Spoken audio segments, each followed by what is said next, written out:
कोटा शहर पुलिस ने आज एक बड़े मामले का खुलासा किया है। कोटा शहर एसपी केसर सिंह शेखावत ने बताया कि बोरखेड़ा थाना क्षेत्र निवासी व्यापारी सुरेश चावला को इंटरनेशनल नंबरों से फोन कर धमकी देने वाले 3 बदमाशों को गिरफ्तार किया गया है। 14 जुलाई को बोरखेड़ा थाना निवासी व्यापारी सुरेश चावला को एक इंटरनेशनल नंबर से कॉल आया, जिसने जान से मारने की धमकी दी और उदयपुर हत्याकांड जैसे ही हालात बनाने की धमकी दी।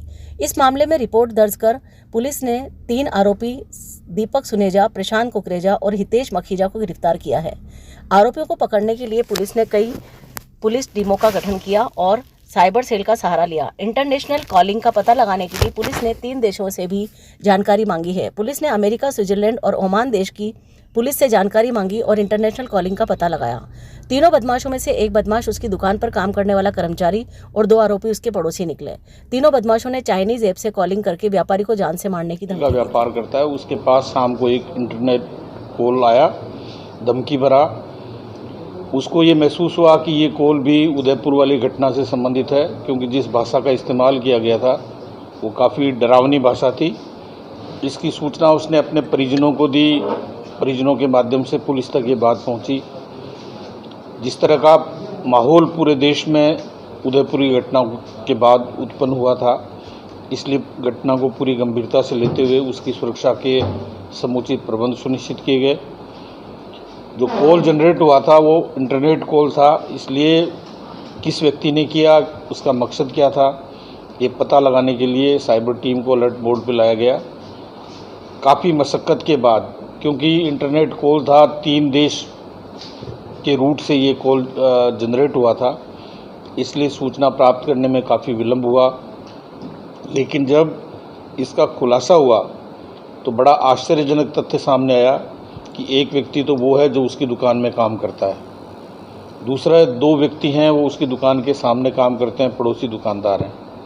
पूछताछ से जो तथ्य सामने आए तो एक जो सैडिस्टिक प्लेजर होता है कि मैं किसी को दुखी देखना चाहूँ, उसको धमकाने के बाद उस पर क्या उसकी जिस तरह का कॉल किया गया और जिस माहौल में किया गया, उससे न केवल वो व्यक्ति भयाक्रांत हुआ, उसका परिवार भय की स्थिति में आया, समाज में डर भय व्याप्त हुआ, एक सांप्रदायिक सौहार्द बिगाड़ने की कोशिश हुई।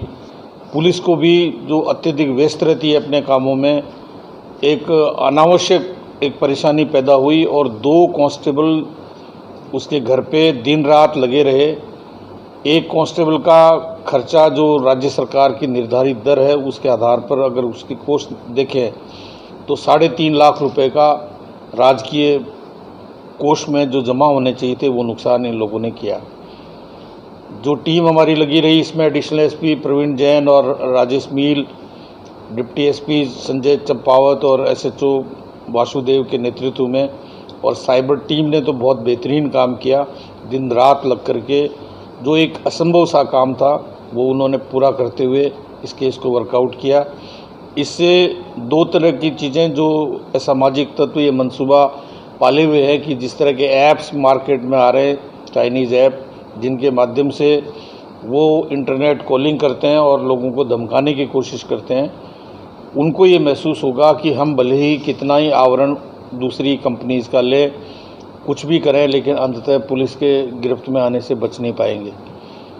ये एक अभिनव प्रयोग है पुलिस का, और मैं पूरी टीम की ओर से, जैसा आईजी साहब ने भी बताया किस तरह की मेहनत करके हमारी टीम ने इसको अंजाम तक पहुंचाया, मैं पूरी टीम को बधाई देता हूं और आईजी साहब के माध्यम से पूरी टीम को रिवार्ड देने की कोशिश भी करेंगे। सर, कहाँ से, कौन से देशों से मान के चलते हैं कॉल इन्होंने की है? और इसमें जो रूट इस्तेमाल हुआ है, एक ओमान, स्विट्जरलैंड और अमेरिका, ये रूट।